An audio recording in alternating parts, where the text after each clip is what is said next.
অনেক জ্ঞানী গুণী লোকও থাকতে পারে যারা আমাদের চাইতো ধর্ম সম্পর্কে, ঈমান, আকীদা, ইসলাম, তরিকত, মাযহাব, মিল্লাত সম্পর্কে ভালো জ্ঞান রাখেন। তথাপিও মেহমান হিসেবে মেজবানের চাওয়ায় কিছু কথা বলতে চাই। অনেক বড় ভাগ্যের অধিকারী বিদায় আল্লাহ পাকের দয়ায় আমরা ওলিয়া উলিয়াদের পথে থাকতে পারছি। আল্লাহ আমাদেরকে রেখেছেন। আল্লাহর ওলিদের পথে থাকাটা এই জমানায় আমার দৃষ্টিতে সবচেয়ে বড় খুশনসিবওয়ালা মানুষের কাজ। কারণ কুরআনুল কারীমের সেই ঘোষণাটা আপনারা খেয়াল করবেন। সূরা কাহাফের 17 নম্বর আয়াতে আল্লাহ তাআলা ইরশাদ করেছেন, মান ইয়াহদিয়াল্লাহু ফাহুয়াল মুহতাদি ওয়া মান ইউদলিল ফালান তাজিদা লাহু ওয়ালিয়্যাম মুরশিদা। আল্লাহ তাআলা যাকে হেদায়েত করেন সে হেদায়েতের পথ পায়, আর আল্লাহ যাকে গোমরাহ করে দেন সে তার নিজের জন্য কোনো ওলিউল্লাহকে মুর্শিদ হিসেবে খুঁজে পাবে না। এটা আল্লাহর কোরআনের কথা। তো এই ওলি হলো আল্লাহর ওলি, যার কথা সূরা ইউনূসের 62 নম্বর আয়াতে আল্লাহ তাআলা এভাবে বলেছেন, আলা ইন্না আউলিয়া আল্লাহ ইন্না আউলিয়া আল্লাহি লা খাউফুন আলাইহিম ওয়া লা হুম ইয়াহজানুন। মহান আল্লাহ তাআলা বলেন, সাবধান, নিশ্চয় আমার বন্ধুগণের কোনো ভয় নাই, আমার ওলিগণের কোনো ভয় নাই রে, এবং তারা চিন্তিত হবে না, ভয়ও নাই, চিন্তাও নাই। এই ঘোষণা দিলেন স্বয়ং সৃষ্টিকর্তা আল্লাহ জাল্লা শানুহু। এখানে একটু ভালোভাবে খেয়াল করেন, কথা শুরু করেছেন হরফে তানবিয়া বা সতর্কতামূলক অভয় দিয়ে। সতর্ক করলেন আগে, সাবধান। সৃষ্টিকর্তা আল্লাহ তাআলা সর্বপ্রথম সাবধান করলেন, সাবধান বাণী শোনালেন। তার মানে এই বিষয়টা খুব সেন্সিটিভ বিষয়, ডেঞ্জারাস বিষয়। এখানে ডান বাম বা একটু স্লিপ এদিক সেদিক করার কোনো সুযোগ নাই।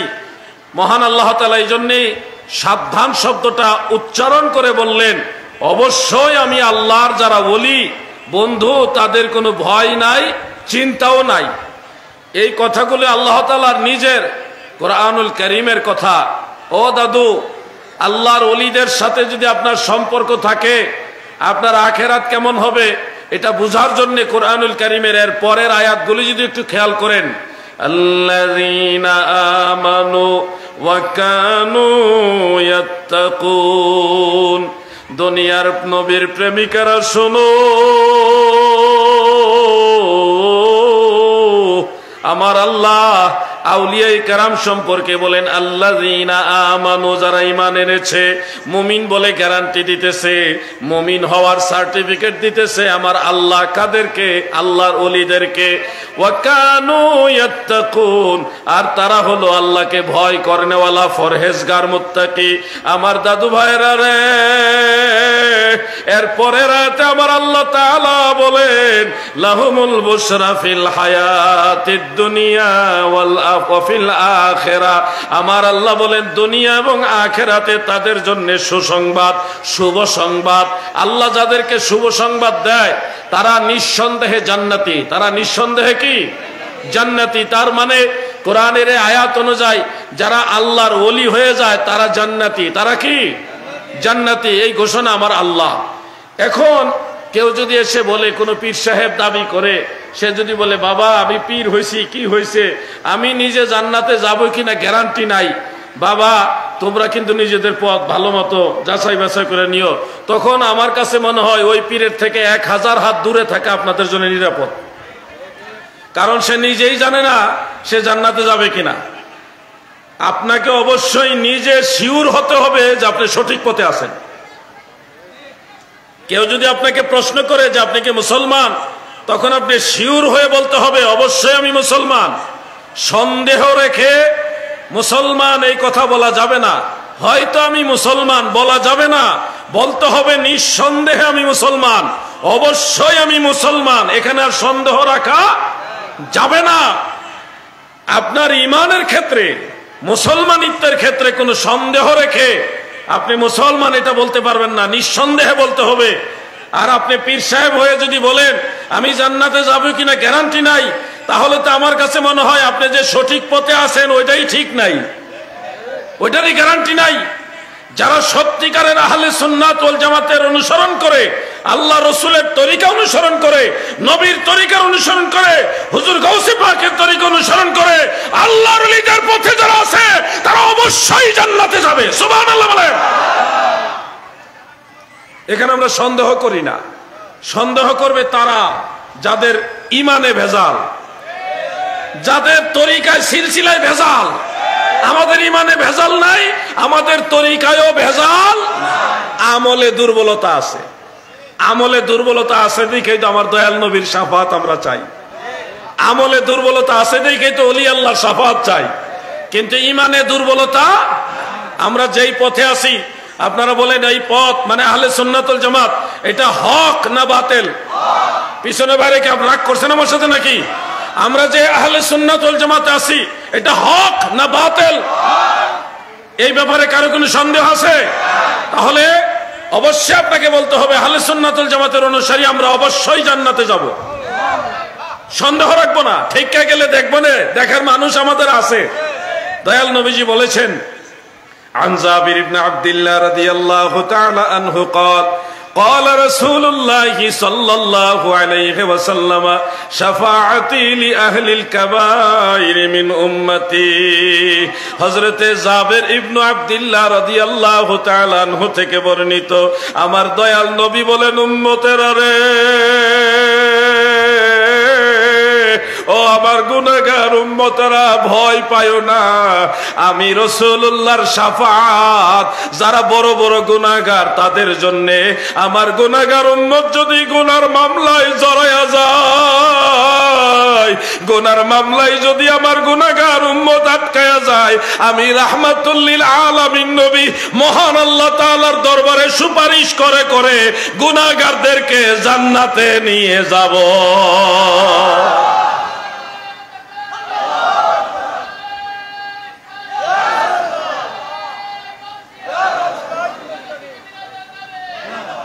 আহলে সুন্নাত ওয়াল জামাত আসল স্লোগানই হারায় দেন আপনারা, ভুলে যান। আমাদের পরিচয় আমরা সুন্নি, আমাদের দলের নাম আহলে সুন্নাত ওয়াল জামাত। নারায়ে তাকবীর, নারায়ে রিসালাত, আহলে সুন্নাত ওয়াল জামাত, নারায়ে গাউসিয়া, অন্যান্য স্লোগান দিবেন। মেইন স্লোগান আমাদের তিনটা, নারায়ে তাকবীর, নারায়ে রিসালাত, আহলে সুন্নাত ওয়াল জামাত। এটা সব দরবারের স্লোগান, সব সুন্নি মুসলমানের স্লোগান। এরপরে নারায়ে গাউসিয়া দিবেন কাদরিয়া তরিকার লোকেরা, চিশতিয়া তরিকার আলাদা স্লোগান থাকতে পারে, নকশবন্দিয়া, মুজাদ্দিদিয়া, মাইজ ভান্ডারিয়া, আমির ভান্ডারিয়া, অন্যান্য তরিকার যে স্লোগান সব চলবে, কিন্তু মেইন স্লোগান আমাদের তিনটা, নারায়ে তাকবীর, নারায়ে রিসালাত, আহলে সুন্নাত ওয়াল জামাত। মনে থাকবে? নারায়ে তাকবীর। আমার মনে হয় রাত গভীর হওয়ার সাথে সাথে আপনারাও অনেক গভীর ঘুমে আচ্ছন্ন হয়ে গেছেন।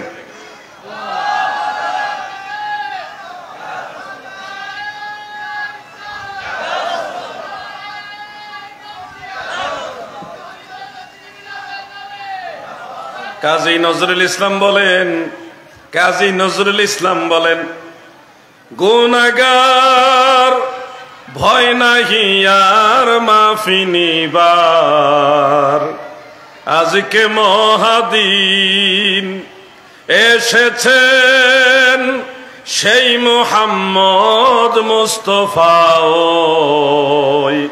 রাসূলে করিম গুনাহগার ভয় নাহি আর মাফি নিবার, আজকে মহাদিন।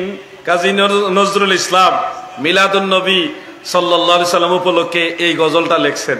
মানে আমাদের দরদি নবী, বান্ধব নবী, নাজাতের নবী, মুক্তির নবী, দয়ার নবী, মায়ার নবী দুনিয়াতে এসেছে। দুনিয়ার যত পাপী তাবি গুনাহগার আছো তোমরা ভয় পাও না, রহমতের নবীর সেই ঝান্ডা হাতে নাও, নবীর অনুসরণ করো, আল্লাহর রাসূল তোমাদেরকে জান্নাতে নিয়ে যাবে। সুবহানাল্লাহ। এজন্য ভয় পাবেন না, ভয় পাবে তারা যারা সঠিক পথে আছে কিনা সন্দেহ রাখে, যাদের ইমানে ভেজাল তারা ভয় পাবে। আমাদের ভয় নাই, আমরা চেষ্টা করব বেশি বেশি আমল করার, আমাদের লাইন ঠিক আছে। আমাদের আকীদা সঠিক, আমল করার চেষ্টা করব। যত বেশি আমল করবেন নূরুন আলা নূর, তত তাড়াতাড়ি নাজাত পেয়ে যাবেন। আর ওনারা বিশাল আমলওয়ালা হবে, পাহাড় পর্বত সম পরিমাণ, সমুদ্রের পানি পরিমাণ, কিংবা তারকারাজির সম পরিমাণ নেকি করবে। কিন্তু ইমানের মামলায় ভেজাল থাকার কারণে আমিলাতুন নাসিবাতুন তাসলা নারান হামিয়া, এই পর্বত সম, আকাশের তারকারাজি সম বিশাল সওয়াবের ঘাটতি শুদ্ধ তাদেরকে জাহান্নামে ফেলে দিবে। এজন্য আমাদের নবী দরকার, আমাদের ইমান দরকার, আমাদের আকীদা দরকার, সাথে আমল দরকার। আমরা শুধু আমল লইয়া দৌড়াই না, আমরা আগে ইমানের পিছনে দৌড়াই, সাথে নেক আমল করি, ঠিক কিনা? প্রিয় ভাই আমার কথাগুলি প্রথম শুনলে মনে হবে কড়া কথা বলতেছি, পরে দেখবেন বুঝে পড়ে গেছে। আমাদের নাজাতের ব্যবস্থা আল্লাহ তাআলা করে দিয়েছেন।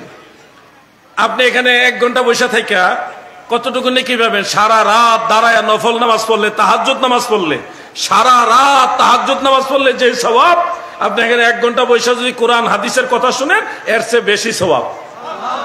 আপনাকে বাঁচাইবার ব্যবস্থা তো আল্লাহর হাবিব করে দিছে, আপনাকে বাঁচাইবার ব্যবস্থা করে দিছে। সারা রাত দাঁড়িয়ে নফল বন্দি মানে তাহাজ্জুদ নামাজ পড়ার চেয়ে বেশি নাকি আপনার কোরআনের মাহফিলে, নবীর হাদিসের মাহফিলে বসে থাকা। নাজাতের ব্যবস্থা আছে। আল্লাহর ওলিদের দরবারে যান, এমন কিছু জিনিস আপনাকে শিখাই দিবে, যেমন ছোট্ট একটা দোয়া, লা হাওলা ওয়ালা কুওয়াতা ইল্লা বিল্লাহ। পারেননি? আওয়াজে বোঝা যায় অনেকে পারে না। তুমি পারো? লা হাওলা ওয়ালা কুওয়াতা ইল্লা বিল্লাহ পারোনি? পারো, মাশাআল্লাহ। এইটা যদি একবার পড়েন, আল্লাহ তাআলা কি করে জান্নাতের মধ্যে একটা গাছ লাগায় দেয় আপনার নামে। ওই গাছ কিয়ামত পর্যন্ত জিকির করবে। এই গাছের পাতা, পত্র, পল্লব যা কিছু আছে আল্লাহর জিকির করতে থাকে কিয়ামত পর্যন্ত। ওই গাছের প্রতিটি পাতা যত জিকির করবে, ওই যে আপনি পড়ছেন এই কারণে সব জিকিরের সওয়াব আপনার আমলনামায় যোগ হবে। এইভাবে আল্লাহ আপনাকে বাঁচাবে। কিন্তু আপনাকে শর্ত দেওয়া হয়েছে, আপনি ইমানের পথে থাকতে হবে, মানে সুন্নি হয়ে থাকতে হবে, ওয়াহাবি হলে হবে না। ওয়াহাবি ভালা না, সুন্নি হইয়া থাইকো। আমাদের এক কুদরতি ভাই আছে, খুব সুন্দর বলতে পারে এটা। লাইন ঠিক রাখেন, বাঁচার রাস্তা আপনার আছে, কিন্তু বেলাইনে যাবেন, কাজ হবে না। ভাই আমার ওলি আল্লাহদের দরবারে গেলে এমন কিছু জিনিস আপনাকে শিখাবে, সূত্র, ওই সূত্র শিখিয়ে দিবে, সমাধান রাস্তা অটোমেটিক আপনি পেয়ে যাবেন সূত্র মোতাবেক। সূত্রের বাইরে চললে কাজ হবে না। আমার ভাইয়েরা গভীর মনোযোগ। ওলি আল্লাহর দরবারে কেন যাই? আল্লাহর ওলিদের কাছে গিয়ে এত কেন বসে থাকি, এত পীর ধরি কেন? অনেকেই অনেক ধরনের কথা মন্তব্য করে থাকেন। শোনো, তুমি কাবা ঘরে যাও, আমরাও কাবা ঘরে গিয়েছি, কাবা ঘরে চুমা খেয়েছি, কাবার গিলাফে চুমা খেয়েছি, কত যুদ্ধ করছি কাবা ঘরের গিলাফে চুম্বন খাওয়ার জন্যে, কাবা ঘরের পাথরের মধ্যে চুমা দেওয়ার জন্যে। কি যে ঠেলা ধাক্কা! আর হাজরে আসওয়াদ কালো পাথরে চুমা দিতে গেলে তো এক ধরনের লড়াই করা লাগে, লড়াই করতে হয়।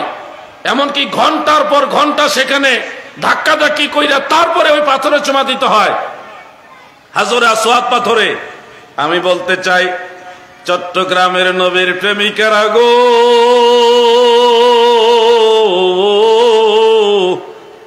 আল্লাহ যদি নসিবে রাখে মক্কায় যাইও, কাবাগর দেখো, কাবাগর দেখলেও ইবাদত সওয়াব হয়, কাবাগর দেখলেও গুনাহ মাফ হয়।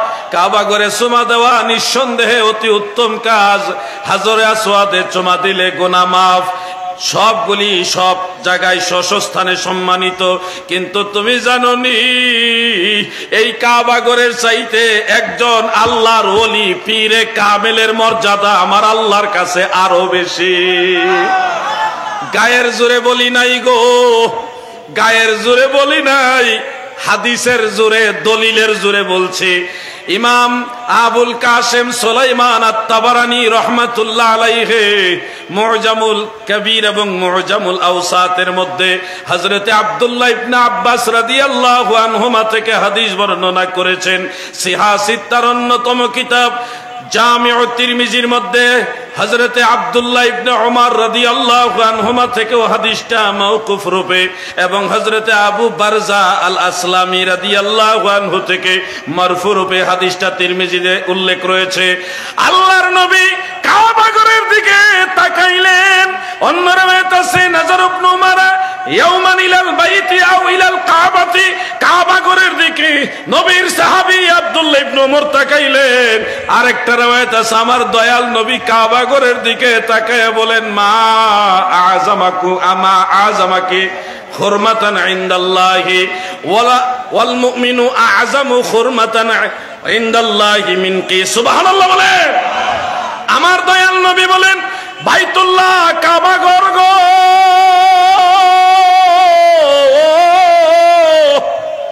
কি মহান তোমার সম্মান, কি বড় তোমার ইজ্জত আমার আল্লাহর কাছে। ওয়াল মুমিনু আযমু হুরমাতান ইনদাল্লাহি মিনকি। কিন্তু ও বাইতুল্লাহ, ও কাবা, তুমি শুনো, তুমি বাইতুল্লাহ শরীফের চাইতে, তুমি কাবা ঘরের চাইতে একজন মুমিনে কামিল, একজন আল্লাহর ওলির সম্মান, মর্যাদা, ইজ্জত আমার আল্লাহর কাছে আরো বেশি।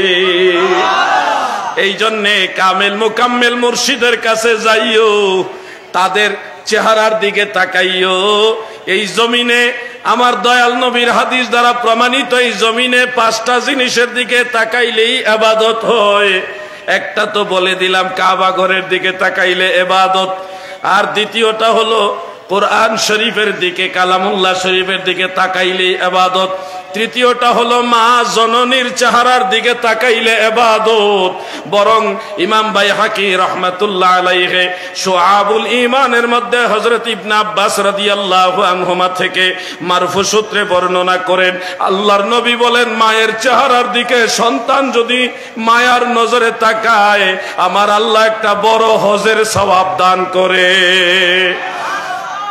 চতুর্থটা হলো আমার দয়াল নবীজি বলেছেন বাবার চেহারার দিকে যদি সন্তান মায়ার নজরে তাকায়, এটা ইবাদত হয়ে যায়, সওয়াবের কাজ হয়।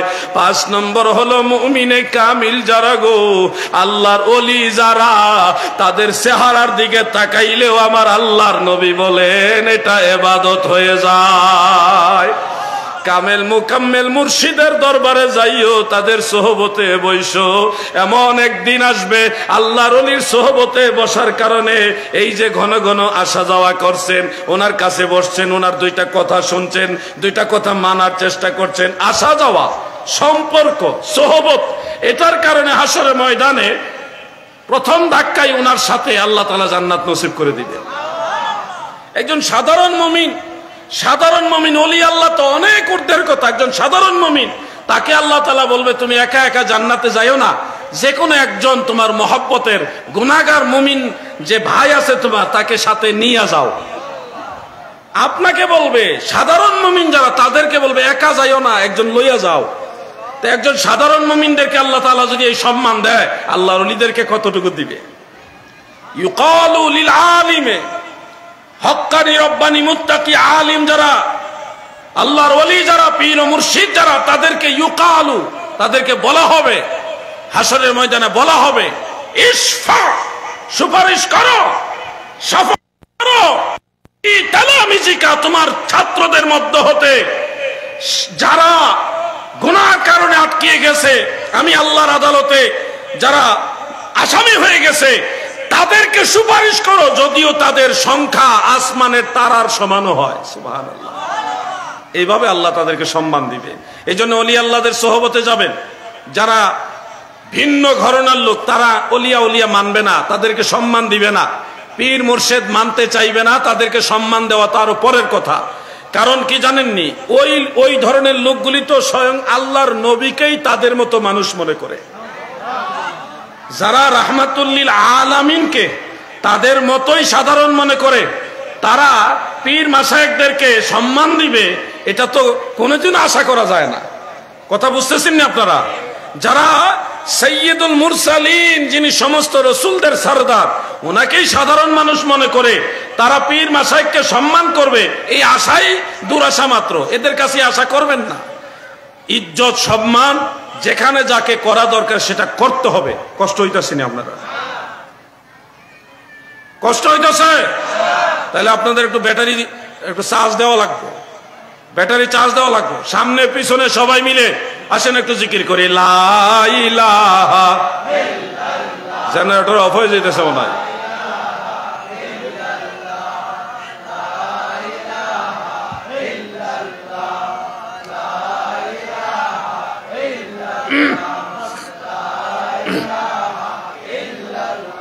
পড়ুন লা ইলাহা ইল্লাল্লাহ,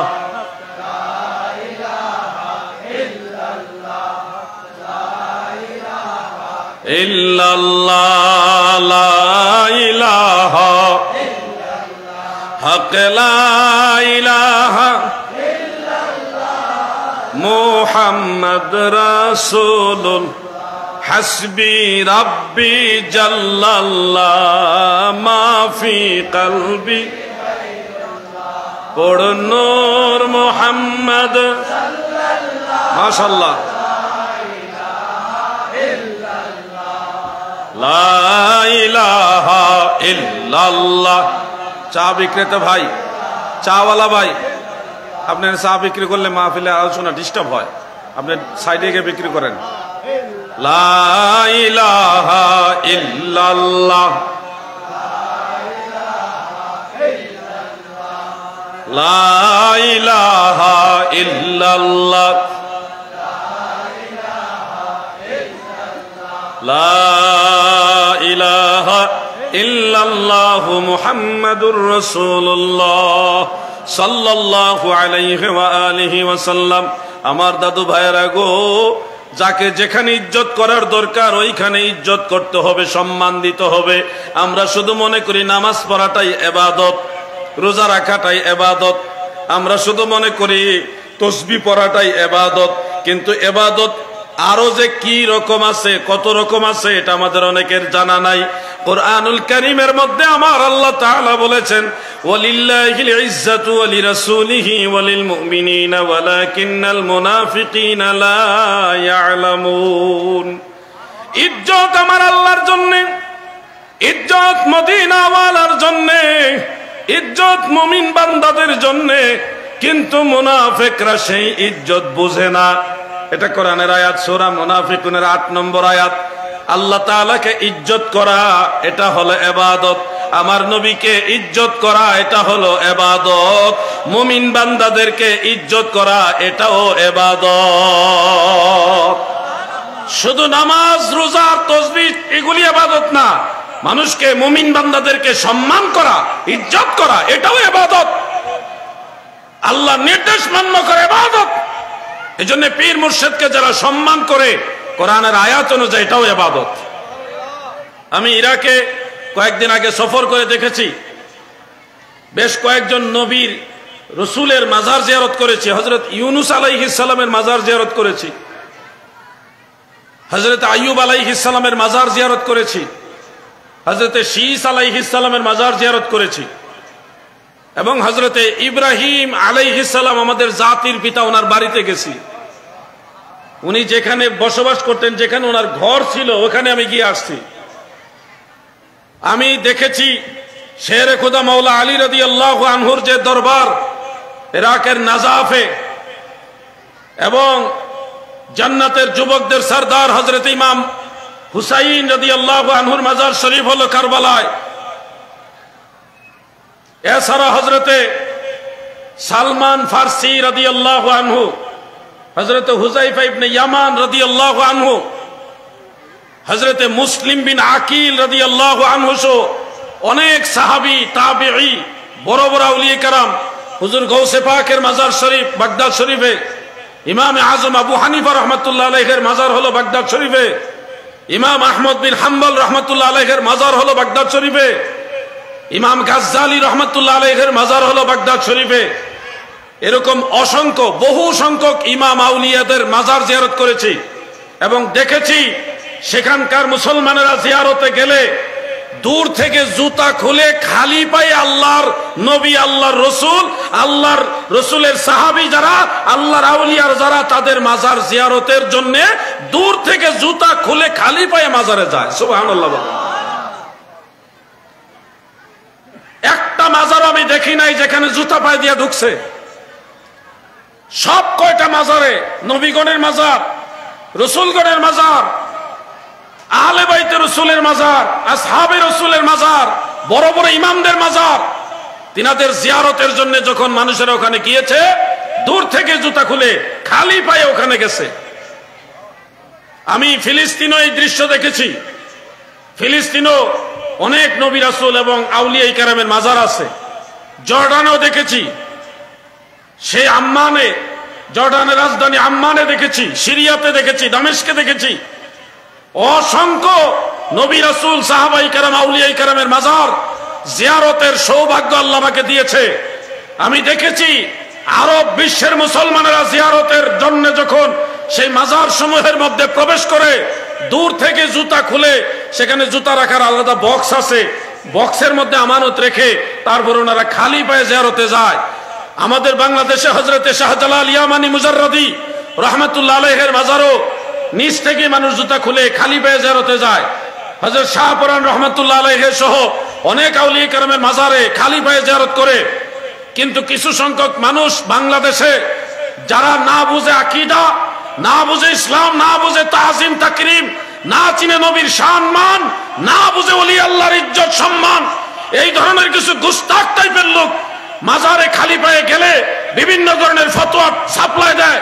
তারা বলে এগুলি করা যাবে না, শিরিক হয়ে যাবে। মাজারে খালি পায়ে গেলে শিরিক হয়ে যায়, এটা নাকি ভণ্ডামি হয়ে যায়। শোনো, ইসলাম তোমাদের কাছ থেকে আমরা পাইনি, ইসলাম পাইছি মদিনাওয়ালার কাছ থেকে, সাহাবায়ে কেরামের কাছ থেকে, আল্লাহর ওলিদের কাছ থেকে। ঠিক কিনা বলেন?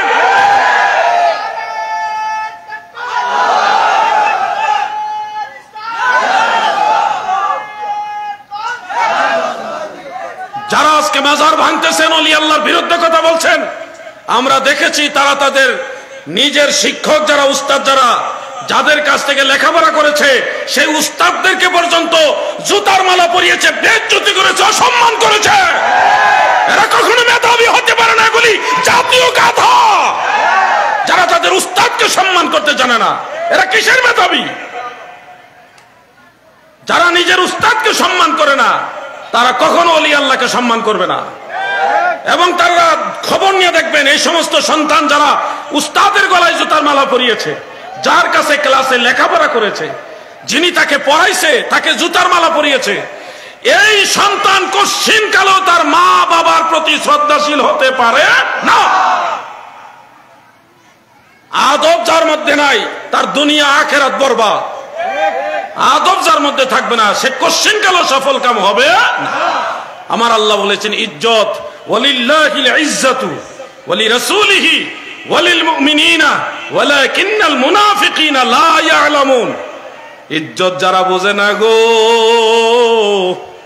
সম্মান যারা বোঝে না, আমার আল্লাহ বলেছে তারা হলো মুনাফিক। তারা কি? তারা কি? এই জন্য মা বাবারে সম্মান করতে হবে, মুরব্বীদেরকে সম্মান করতে হবে, উস্তাদকে সম্মান করতে হবে। হবে কিনা বলেন? ওলিয়া উলিয়া পীর ও মুর্শিদকে সম্মান করতে হবে। সব সম্মানের ঊর্ধ্বে আমার দয়াল নবীকে সম্মান করতে হবে। প্রিয় ভাই আমার, দিলের কান লাগায় শুনবেন, এই ফিতনার জামানায় পীর মুর্শিদ বোঝানো আমার জন্য একটু কঠিন হবে। কারণ এই জামানায় একটা বিশাল সংখ্যক একটা জনবল, তারা ওলিয়া উলিয়া থেকে দূরে, তাদেরকে শিরিকের ভয় দেখাইয়া মাজার থেকে দূরে সরাই দিছে, তাদেরকে শিরিকের ভয় দেখাইয়া পীর মুর্শিদ থেকে দূরে সরাই দিছে। ওয়াহাবিরা যেটার মধ্যে শিরিক খুঁজে, বুঝে নিবেন ওখানে আল্লাহ রসুলের সুন্নত তরিকার কোনো না কোনো মহব্বত আছে। শিরিক এত সোজা জিনিস না। শিরিক হলো কেউ যদি আল্লাহ মনে করে কিংবা আল্লাহর মতো মনে করে কাউকে সেজদা দেয়, তাকে ওই স্থানে বসায়, সেটা হলো শিরক। আমরা দেখেছি মাজার ভাঙতেছে, আল্লাহর ওলিদের মাজার ভাঙতেছে, মাজারের মধ্যে আল্লাহর কুরআন আগুন দিয়ে জ্বালায় দিচ্ছে, আবার ওইদিকে মূর্তি পাহারা দিচ্ছে। এটা কিসের ইসলাম? এটা কোন ইসলাম না। সব ধর্মের লোক যার যার ধর্ম স্বাধীনভাবে পালন করবে, এটা আমরা সমর্থন করি। বাংলাদেশ সরকারের পক্ষ থেকে প্রশাসনিকভাবে তাদেরকে নিরাপত্তা দেওয়া হবে, অবশ্যই আমরা সমর্থন করি। কিন্তু যারা একদিকে মাজার ভাঙ্গে, নিজের ধর্মের বুজুর্গ যারা, ধর্ম করতেছে, আরেকদিকে মূর্তি পাহারা দেয়।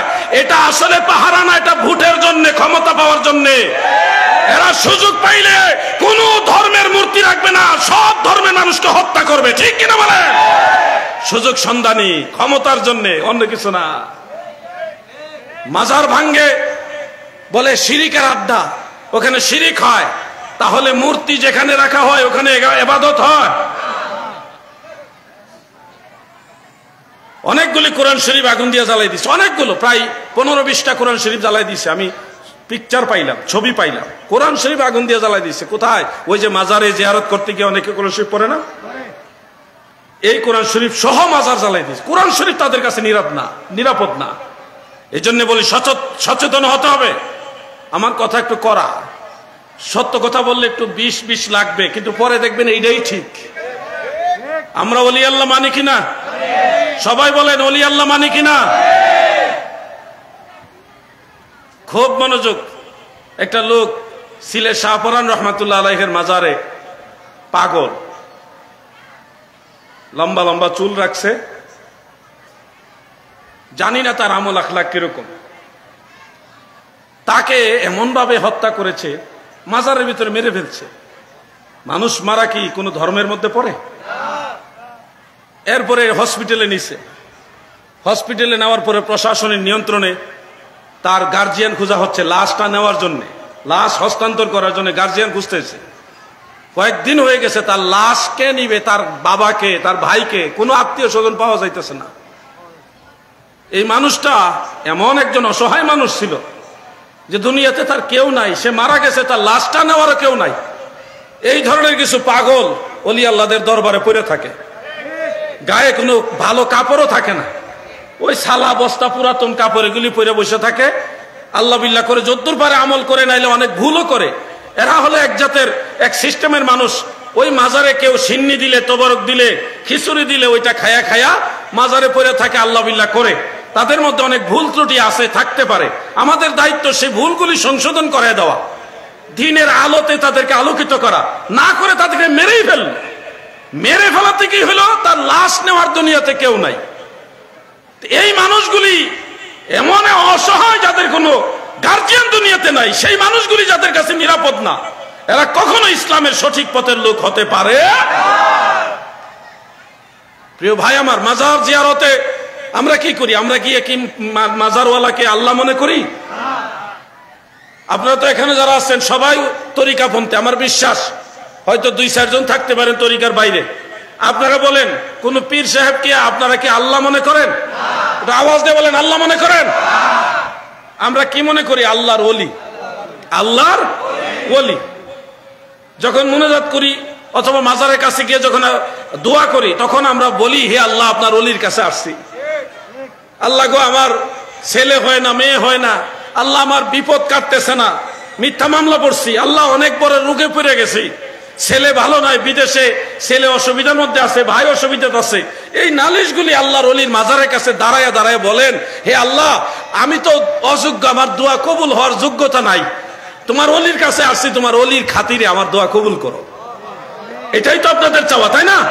আল্লাহর ওলি হলো ওসিলা। এটাকে আমরা নতুন করছি না।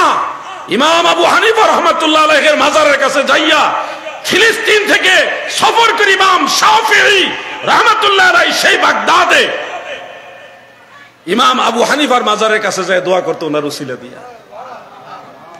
2 জন ইমাম এখানে, একজন ইমাম আজম, আরেকজন ইমাম শাফিঈ। ইমাম বুখারীর মাজারের কাছে মুসলমানেরা দোয়া করত। এমনকি আওলাদে রাসূল হযরতে মুসা কাজিম রাহমাতুল্লাহ আলাইহি, নবীর বংশধর, ওনার মাজারের কিনারে দাঁড়াইয়া কেউ যদি দোয়া করে গো,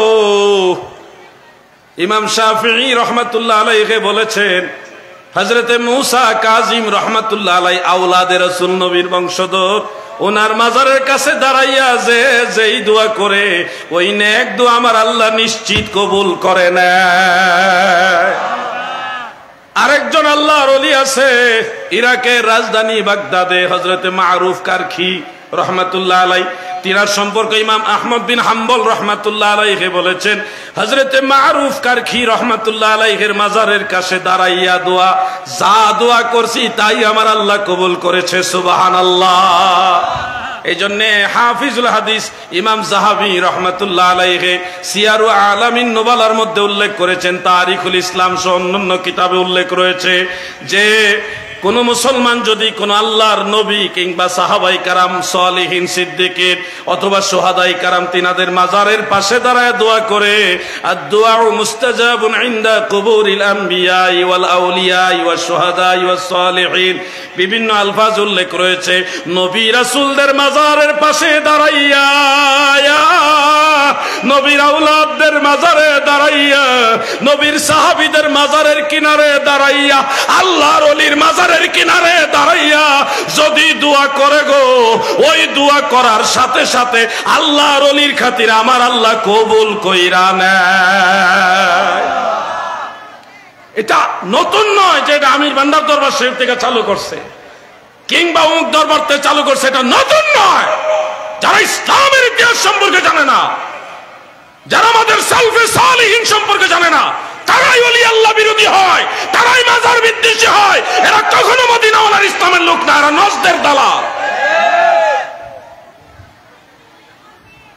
আমার কথাগুলো একটু বড় আওয়াজের হয়, কিন্তু এটা হক কথা।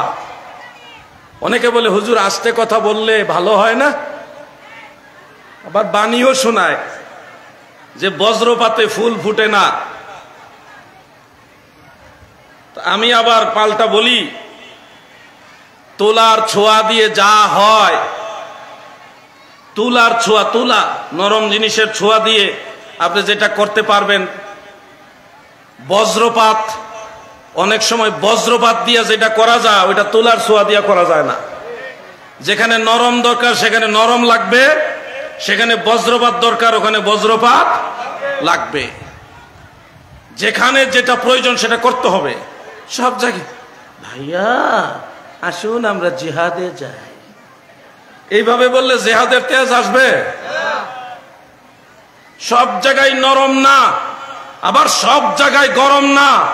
যেখানে নরম সেখানে নরম, যেখানে গরম সেখানে গরম। যেখানে যেটা লাগে সেটা করতে হবে আপনাকে।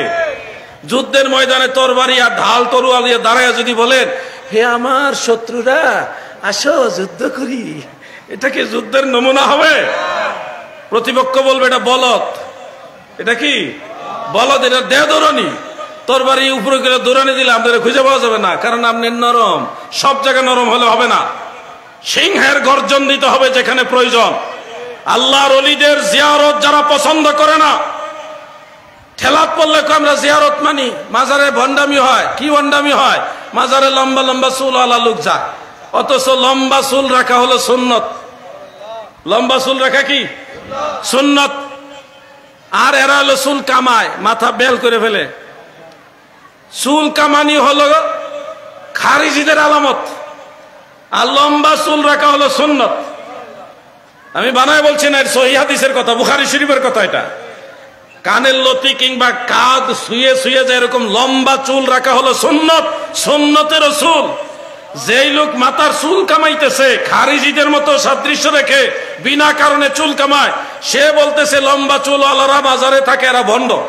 নবীর সুন্নত যারা মানে তারা হইল ভণ্ড, আর যে খারিজিদের সাথে মিলছে এ হইল হক্কানি। কোথায় গেছে অবস্থা চিন্তা করে। বুঝতেছেন আপনারা নাকি না বুঝেন না? মনে হয় আমি লম্বা আলোচনা করব না। আল্লামা প্রিন্সিপাল অধ্যক্ষ আল্লামা ডক্টর কাফিল উদ্দিন সরকার সালেহী সাহেব তিনি আলোচনা করবেন। তিনি তো আমাদের সবার মাথার তাজ। শোনেন, এই জমিনে কিছু মানুষ আছে সুযোগ পাইলে তাদের পায়ের মধ্যে চুমা খাইবেন, পায়ের মধ্যে চুমা খাইবেন। পা চিন্তা করে গেছেন নাকি? শিরিক নিয়ে হয়ে যায় নাকি? শিরিক এত সস্তা হয়েছে, এখন মাজারে গেলেই কয় শিরিক, পীর মুর্শিদের নাম লইলেই কয় মাজার পূজারি, মাজারের পক্ষে কথা বললেই মাজার পূজারি, পীর আউলিয়ার পক্ষে কথা বললে আপনি মাজার পূজারি। মানে গণহারে এখন তারা পূজা বলে। ওই পূজারি তারা যে আমাদেরকে জোর করে পূজারি বানাইতে চায়, এই জন্য আল্লাহ তাআলা তাদেরকে পূজা মণ্ডপের পাহারাদার বানাইছে। আর আমরা আল্লাহ কই রাখছে আল্লাহর ওলির কদমে, আল্লাহর ওলির দুয়ারে দুয়ারে ঘুরি। আমি যখন ভারতে বিভিন্ন আউলিয়া কেরামের মাজার জিয়ারত করি, আমাকে একজন জিজ্ঞাসা করেছে, জিহাদি সাহেব আপনি এত মাজারে ঘুরেন কেন? আমাকে সোশ্যাল মিডিয়াতে অনেকে জিজ্ঞাসা করে, জিহাদি সাহেব আপনি এত মাজারে যান কেন? আমি তাদেরকে বলি, ভাই আমার তো ওরকম কোনো যোগ্যতা নাই, আমার তো তেমন কিছুই নাই। আল্লাহর নবী, আল্লাহর রসুল, নবীর সাহাবী, আউলিয়াই কারামের দুয়ারে দুয়ারে ঘুরি। এই যে যাইতেছি ওনাদের কদমের কিনারে কিনারে ঘুরছি, এটার উসিলায় হয়তো কারো না কারো একজনের আমার জন্য মায়া লাগবে, আমি মাপ পাবো, আমি নাজাত পাবো, এই আশাই ওনাদের কাছে ঘুরি। আমি জান্নাতের আশায় ঘুরি না গো। আমি ঘুরি আল্লাহ আপনি আমার মাফ করে দিলি হবে, আপনার দয়া মায়া মাগফিরাত আপনার রহমত দ্বারা আমাকে ক্ষমা করে দিলে আমি লাভবান। আর আমি আপনার কাছে ক্ষমা পাওয়ার মতো কোনো যোগ্যতা রাখি না বিদায়, যাদেরকে আপনি মায়া করছেন, ভালোবাসছেন, দয়া করছেন, যাদেরকে আপনি বন্ধু হিসেবে গ্রহণ করছেন, তাদের দুয়ারে দুয়ারে ঘুরি, আল্লাহ গো তাদের খাতিরে আমারে মাফ করে দিও। এই হলো আমার চাওয়া। বাংলার যুবকরা শোনো, তোমাদেরকে অনুরোধ করে বলি, ওলি আল্লাহদের সোহবতে যাও। সুন্নিরা মারামারি জানে না, ধমক দিতে পারে কিন্তু মারামারি করে না। কারণ সুন্নিরা দেখেন সারা বাংলাদেশে যত পীর ফকির আছে এরা মানুষের খাওয়ায়, জিলাপি খাওয়ায়, খাওয়ায় তো ওয়াহাবিদের গণহারে ডায়াবেটিস, যার কারণে জিলাপি পছন্দ করে না। এই জন্য আমি বলি তোমাদের কপালে জিলাপি নাই, তোমাদের কপালে আছে বিসি আর তেতুল।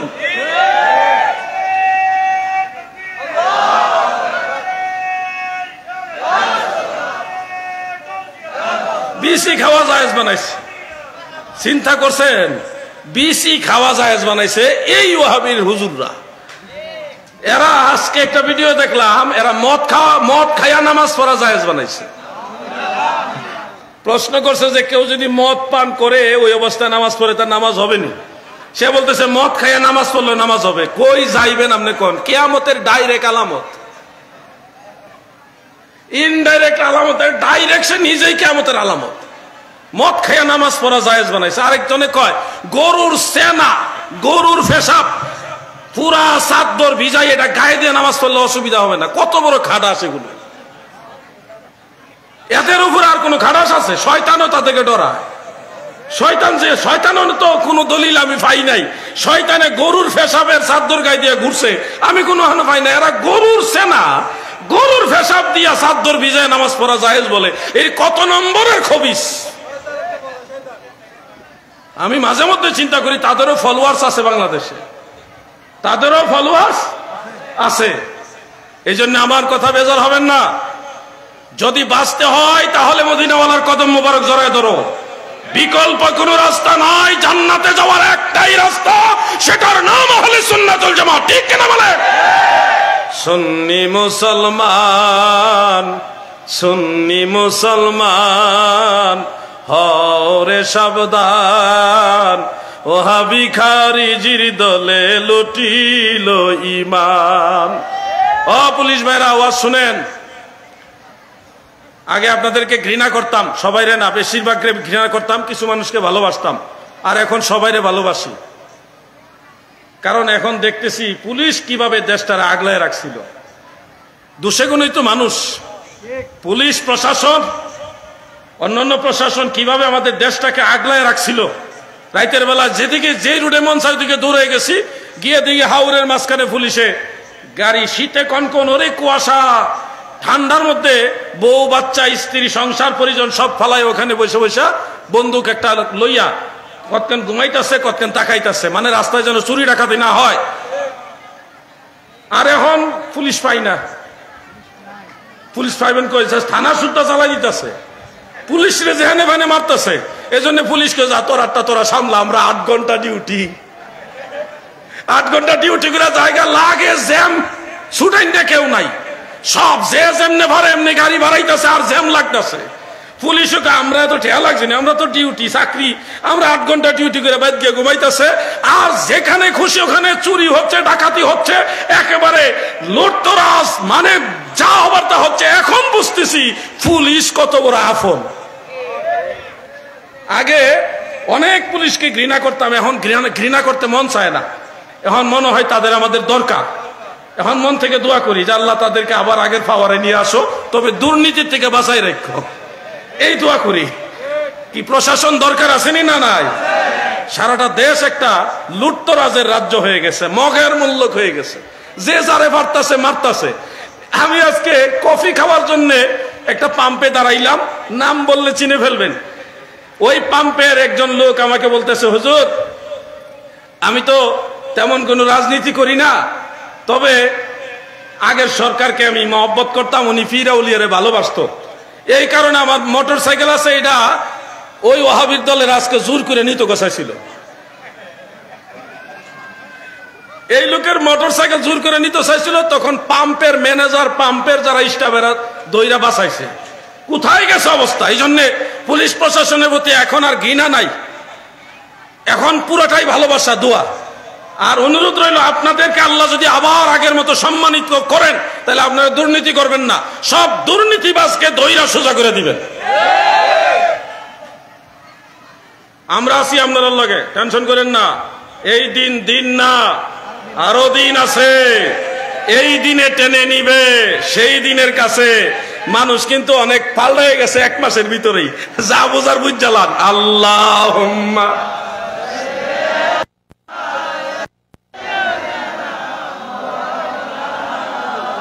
মুহাম্মদ ওয়া আলা আলি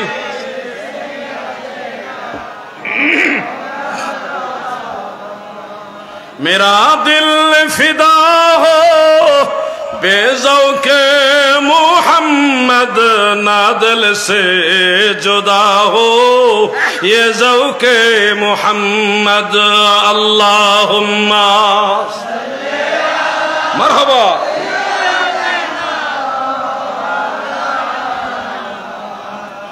वा अला अली सय्यिदिना।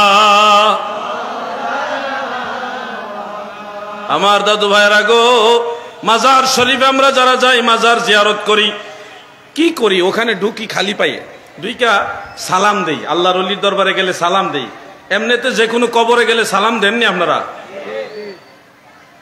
মনে হয় না। কেমনে সালাম দেন কোন? আসসালামু আলাইকুম ইয়া হালাল কুবুর, ইয়া আহলাল কুবুর, ইয়া আহলাল কুবুর। অনেকে আবার সালাম দেয় ইয়া হালাল কুবুর, ইয়া হালাল কবর বলে। ইয়া আহলাল কুবুর, কবর না, কুবুর, শুদ্ধ করে নেবেন কিছু জিনিস। ইয়া আহলাল কুবুর, হে কবর সমূহের বাসিন্দারা, তোমাদের প্রতি আমার সালাম। আসসালামু আলাইকুম ইয়া আহলাল কুবুর, এই জিনিসটা আমরা যেন সবাই খেয়াল করি। কবরবাসীকে সালাম দেবেন। আল্লাহর ওলির দরবারে গেলে আমরা একটু ভিন্নভাবে সালাম দিই। আসসালামু আলাইকুম ইয়া আউলিয়া আল্লাহ, অথবা আসসালামু আলাইকুম ইয়া আরওয়াহাল আকদাস, হে পবিত্র আত্মাসমূহ, আপনাদের উপর আমার সালাম। বিভিন্ন আলফাজে দেন, তবে হাদিস শরীফে যেভাবে আছে ওইভাবে আপনারা দিবেন, অন্যভাবে দেওয়া নিষেধ না। আল্লাহর ওলিদেরকে সালাম দেই। এরপরে সম্ভব হলে সূরা ফাতিহা, সূরা ইখলাস, অন্যান্য সূরা দোয়া দরুদ কইরা আল্লাহর ওলির মাজারের কাছে বসে হোক, অনেকে দাঁড়ায়া কিছুক্ষণ কোরআন শরীফ পড়ে, অথবা না পড়ে ওখানে দোয়া করে। দোয়া করার সময় আমরা যারা মাযহাবপন্থী, তরিকাপন্থী, সুন্নি মনা যারা, আমরা কবরস্থানের দিকে ফিরে দোয়া করি, কিংবা আল্লাহর ওলির মাজারের দিকে ফিরে দোয়া করি। এক্ষেত্রে আমাদের কিছু ভাইয়েরা দ্বিমত পোষণ করেন। ওনারা বলে এই পশ্চিম দিকে ফিরে দোয়া করো, কবরের দিকে ফিরে দোয়া করা যাবে না, শিরক। আমাদের মেহমান আসছে নাকি? নারায়ে তাকবীর, নারায়ে রিসালাত, আহলে সুন্নাত ওয়াল জামাত, মেহমান বৃন্দের আগমন। নাম জানি না, গণহারে কয়ে দিলাম, মেহমান বৃন্দের আগমন।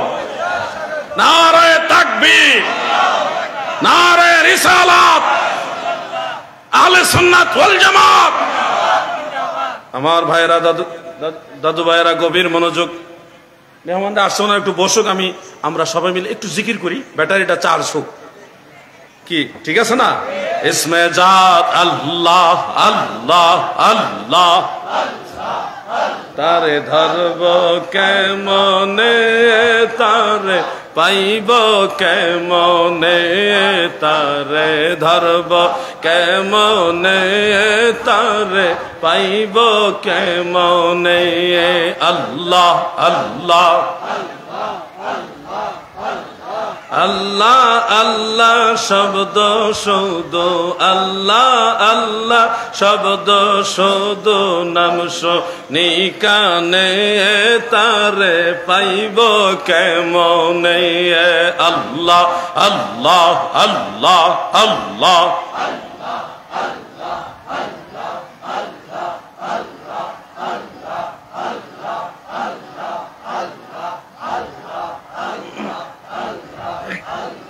লা ইলাহা ইল্লাল্লাহু মুহাম্মাদুর রাসূলুল্লাহ সাল্লাল্লাহু আলাইহি ওয়াসাল্লাম। আমার দাদু ভাইরা গভীর মনোযোগ দিয়ে শুনবেন। আসলে তরিকতের আলোচনা এখন করি না, তরিকতের আলোচনার গভীর যে মজলিস, সেই মজলিস এখন পাই না, আগের মতো পাই না গো। তারপরও পুরোপুরি করতে পারি না, কিছু কিছু বলি, তা এটাও বোঝার মতো ক্যাপাসিটি অনেকের নাই। শিরিকের ফতোয়া লাগাই দিবে আপনাকে, আপনাকে ভণ্ড বানাই দিবে, মাজার পূজারি বানাই দিবে। কথা বলতে দেরি হবে, আপনাকে মাজার পূজারি বলতে দেরি হবে না, ভয় দেখাই দিবে আপনাকে। শোনো, মুসলমানের জন্য সুন্নত তরিকা, মুস্তাহাব পর্যায়ের সুন্নত তরিকা হলো কোন আল্লাহর ওলির মাজারে জিয়ারতের পরে কিংবা কোন কবরস্থানে জিয়ারতের পরে সে চাইলে কবরস্থান বা মাজারের দিকে ফিরে দোয়া করবে। এটাই হানাফি মাযহাবের রায়। মারহাবা বলেন। এটা সুন্নত। কেউ যদি কিবলামুখী হয়ে দোয়া করে সেটা নিষেধ না, কিন্তু কেউ যদি কবরস্থান মাজারের দিকে ফিরে দোয়া করে এটারও দলিল আছে, এটাও সুন্নত। বলবেন দলিল কি? দলিল হলো হেদায়াত শরাফাতুল কাদিরের মধ্যে ইমাম কামাল উদ্দিন ইবনুল হামাম রাহমাতুল্লাহ আলাইহি জিয়ারতের ক্ষেত্রে মুস্তাকবিলাল কিবলা, কিবলামুখী হয়ে পশ্চিম দিকে ফিরে দোয়া করা, এই মাসআলাকে মরদুদ বলেছেন। এই মাসআলা বাতিল। বরং সহিহ হাদিস দ্বারা প্রমাণিত হলো মুস্তাকবিলাল কবর, কবরের দিকে, মাজারের দিকে ফিরে দোয়া করা মুস্তাহাব, জায়েজ জায়েজ জায়েজ। মোটেও লেখাপড়া নাই, শুধু ফতোয়া সাপ্লাই দিচ্ছে, বেদাতি, ভণ্ড, মাজার পূজারি। কিতাবুল আন্দাজ, দলিল হলো তাদের কিতাবুল আন্দাজ। প্রিয় ভাই আমার, বেজার হচ্ছেন নাকি? মাজারের কাছে গিয়ে মাজারের দিকে ফিরে দোয়া করবেন। কোন আলেম যদি দ্বিমত পোষণ করে যে করা যাবে না, তাকে প্রশাসনের নিয়ন্ত্রণে লিখিতভাবে নিয়ে, আমি গুনাহগার আছি, আমাদের সুন্নি জামাতের আলেমরা আছে, আমাদের ডাকবেন, দলিল দিয়ে বুঝাইয়া দেওয়া, প্রমাণ করে দেওয়া, এটা আমাদের দায়িত্ব ইনশাআল্লাহ। আর উনি যদি বলে করা যাবে না, শুধু একটা প্রশ্ন করবেন যে কোন কিতাবে লেখা আছে, দলিল বাইর করেন। কিতাবুল আন্দাজ চলবে না। কিতাবুল আন্দাজ কি বুঝছেন? যুক্তি, যুক্তি, যুক্তি চলবে না। হয় কোরআনের আয়াত লাগবে, আর না হয় রাসূলের পাকের হাদিস শরীফ লাগবে, অথবা মুজতাহিদের ফতোয়া লাগবে, দলিল লাগবে। দলিল দিয়ে বলেন যে কবরস্থানের দিকে ফিরে দোয়া করা যাবে না, এই দলিল দেখাইতে হবে। পারবেন না এটুকু বলতে? কি ঘুমাই রয়েছেন নাকি আপনারা? কারা কারা ঘুমাইছেন হাত উঠান। যারা যারা হাত উঠাইছে তারা 100% শিওর ঘুমায় নাই, 100% শিওর তারা ঘুমায় নাই। আবার যারা হাত উঠায় নাই তারা আরো বেশি ঘুমাইছে না, তারা বেশি সতর্ক। তো যারা হাত উঠাইছে চিন্তা করছে হাত না উঠাইলে যদি ঠইকে যায় আমি আগে জিতমু, কই হাত উঠাই দিছে আর কি। সবসময় জিতা যায় না, অনেক সময় হারতে হয়। আমরা সবাই একটু সচেতন হই, মনোযোগ দিয়ে শুনেন। মাজারে এরপর আর কি করেন? যায়া অনেক সময় ধুলাবালি নেন, ধুলাবালিটা নিয়ে মাথায়, মুখে বুকে এইভাবে মালিশ করেন, তাই না? কি ঘুমাই রয়েছেন না আপনারা? আপনারা হয়তো ভাবতে পারেন, মাজারের ধুলাবালি কেন নিবে মাথায়? মাজারের ধুলাবালি মুখে বুকে মালিশ করবে কেন? চুমা খাইবে কেন? আরে ভাই স্টাডি করো, তোমার ভিতরে সেই তাজিম তাকরিম নাই। তুমি জানো আল্লাহ রসুলের রওজা মুবারকে নবীর আশিকরা, নবীর সাহাবীরা যখন যাইতো নবীর মিম্বর শরীফে চুমা খাইতো। সুবহানাল্লাহ বলে। দয়াল নবী সেই মিম্বর শরীফে বসেছিলেন, আমার নবীজি পর্দা করছেন, রওজা মুবারকে চলে গেছে। সাহাবীরা আগে আসলে নবীর কদম মুবারকে চুমা খাইতো, আল্লাহ রসুলের চেহারা মুবারক সরাসরি দেখতো। এখন মদিনায় যায়, নবী দেখে না, নবীজির কদম মুবারকে চুমা খাইতে পারে না। এই জন্যে আমার দয়াল নবীর আদরের সাহাবারা দূরের থেকে আসলেই পাগল পারা হইয়া আমার নবীর মিম্বর শরীফের মধ্যে চুমা খাইতো। ও আমার ভাই, পাগলামি করো না। তোমরা জানো নি সাহাবীরা আমার নবীরে যেইভাবে ইজ্জত করছে, এইভাবে ইজ্জত যদি তোমরা দেখতা, তোমরা সাহাবীদেরকে ভণ্ড বেদাতি বানায়া দিতা। সাহাবীদেরকে তোমরা ভণ্ড বানাই দিতা। সাহাবাই কারাম যেভাবে রাসূল পাককে ইজ্জত করছে, আল্লাহর হাবিবের প্রস্রাব মোবারক পান করে ফেলছে। একজন দুইজন সাহাবী না, বেশ কয়েকজন সাহাবী মাদারুন নবুয়্বত উল্লেখ। আল্লাহ রসুলের রওজা মুবারকের ধুলাবালি চুম্বন করা বা নবীজির মিম্বর শরীফ চুম্বন করা, এটা তো সাধারণ বিষয়। নবীজির প্রস্রাব মুবারক পান করে ফেলেছে। নবীজির চুল মুবারক, নবীজি যখন হজ শেষ করলেন, তারপরে নবীজির চুল মুবারক হলক করা হচ্ছে, কামানো হচ্ছে। সাহাবীরা যুদ্ধ লেগে গেছে, একজন আরেকজনে বাহু দিয়ে ভেবে মহব্বতের ধাক্কা দিয়া বলে, ভাই আমাকে সুযোগ দাও, আমি একটা চুল মুবারক আমার দয়াল নবীজির নিব। সাহাবীদের মধ্যে প্রতিযোগিতার লড়াই লেগে গেছে একটা চুল মুবারকের জন্য। আর তুমি বলো নবী আমার মতো মানুষ, আর আল্লাহর রাসূলের ঘাম মুবারক নেওয়ার জন্য আল্লাহর হাবিবের সাহাবারা প্রতিযোগিতা করত। সুবহানাল্লাহ বলো। আর সেই রাসূলে পাককে তাজিম তাকরিমকে আজকে তোমরা শিরকের ফতোয়া দাও। আমরা তো নবীজিকে সরাসরি পাই নাই, নবীর ওয়ারিসদেরকে পাইছি, নবীর আওলাদদেরকে পাইছি। সেই 1450 বছর যাবত দয়াল নবীর বংশধর তিনারা যারা এখনো আছে, তাদেরকে আমরা পাইছি। আমরা তাদেরকে পাইলে হাতে চুমা খাই, সময় সুযোগ হলে পায়েও চুমা খাই, ওনাদেরকে ওইরকম পজিশনে পাইলে ওনাদের পায়ে চুমা খাই, ওনাদের সালাম দেই, একটু কুলাকুলি করার চেষ্টা করি, ওনাদের কাছ থেকে একটু দোয়া নেওয়ার চেষ্টা করি, ওনাদের কাপড়ের মধ্যে একটু সুইয়া বরকত নেওয়ার চেষ্টা করি। এটার উদ্দেশ্য কি জানোনি? ওগো দয়াল নবী, আপনাকে যদি আমরা পাইতাম আপনাকেও সম্মান করতাম। সুবহানাল্লাহ বলে।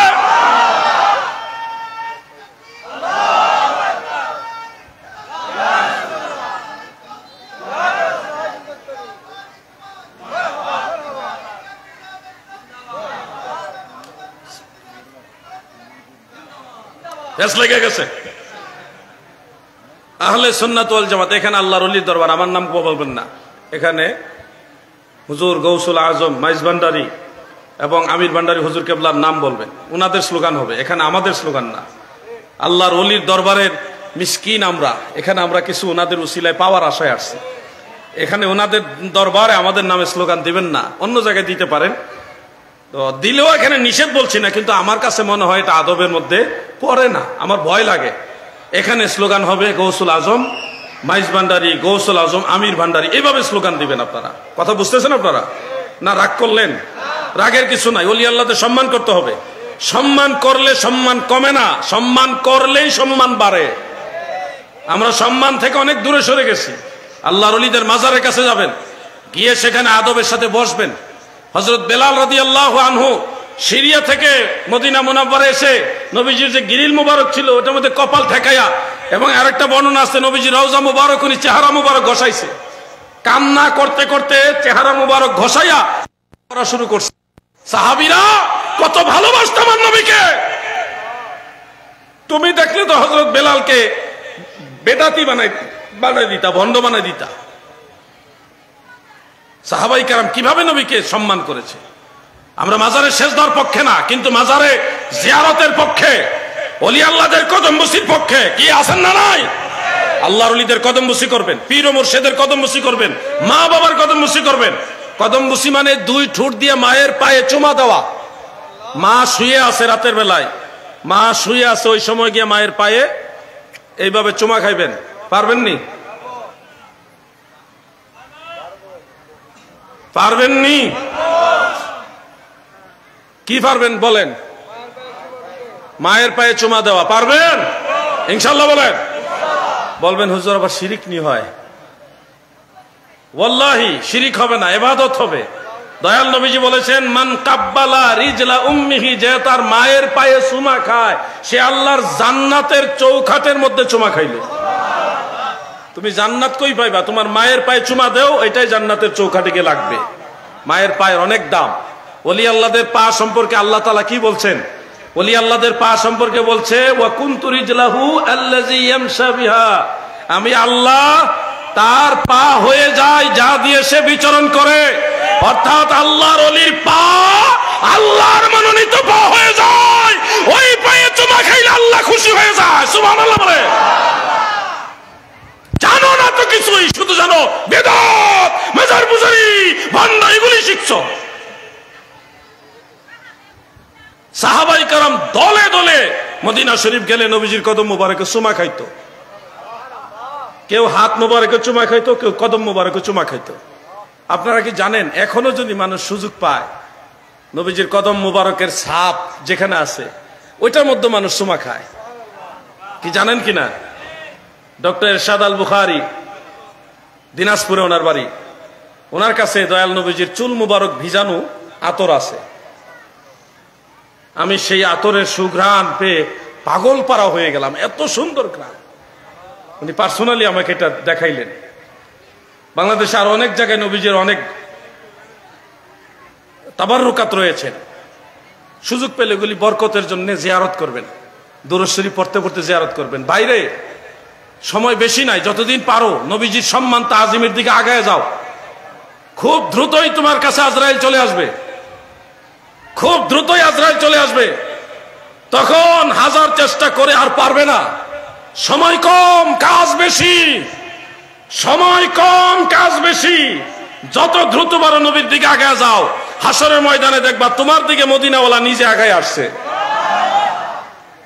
হাউজে কাউসারের পানি পান করাইবার জন্যে ময়দানে মাহশারে মহান আল্লাহ তাআলা ফেরেশতাদের মাধ্যমে ঘোষণা দেওয়াবেন, এখন কাউসারের পানি পান করানো হবে। সমগ্র হাসরবাসী পানির পিপাসায় কাতর হয়ে যাবে, চিৎকার মেরে কাঁদবে। সবারই একটা চাওয়া, আল্লাহ ছায়া দাও, পানি দাও, তৃষ্ণা নিবারণ করে দাও। আল্লাহ বিচার কার্য শুরু করেন। এই চিৎকারের মাঝে ফেরেশতারা বলবে, এখন কাউসারের পানি পান করানো হবে, শুধুমাত্র মুমিন বান্দারাই এই পানি পাবে। বাকি সবাই স্তব্ধ হয়ে দাঁড়িয়ে যাবে। এমনকি অন্য কেউ চাইলেও নড়াচড়া করতে পারবে না, অটোমেটিক তারা সেখানে দাঁড়িয়ে যাবে লোহার মতো। নড়াচড়া করার কোনো কায়দা নাই। ইমানদার মুমিন বান্দারা হাসর ময়দানে যেখানেই থাকুক তাদের জন্য ফেরেশতারা রাস্তা করে দিবে। ওই রাস্তা দিয়ে ইস্তেকবালের সাথে সাথে হেঁটে হেঁটে তিনারা হাউজে কাউসারের কিনারে এসে দাঁড়াবে। দাঁড়িয়ে দেখবে গো, জান্নাতি টুপি মুবারক, জান্নাতি পাগড়ি মুবারক, জান্নাতি দাড়ি মুবারক, জান্নাতি নুরানি চুল মুবারক, লম্বা লম্বা চুল মুবারকওয়ালা নূরের নবী নূর নিয়া, নূরের পেয়ালা নিয়া হাউজে কাউসারের কিনারে দাঁড়াইয়া বলে, গুনাহগার উম্মত রে,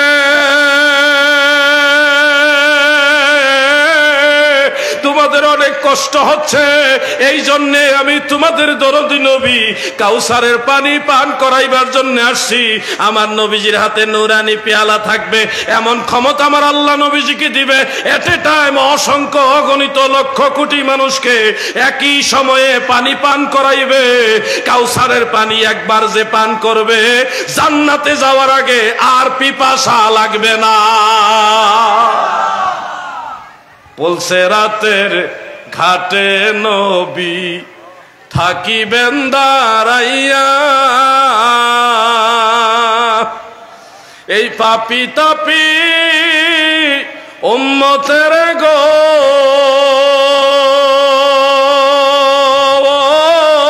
নবী নিবানি তরায় গো নবী,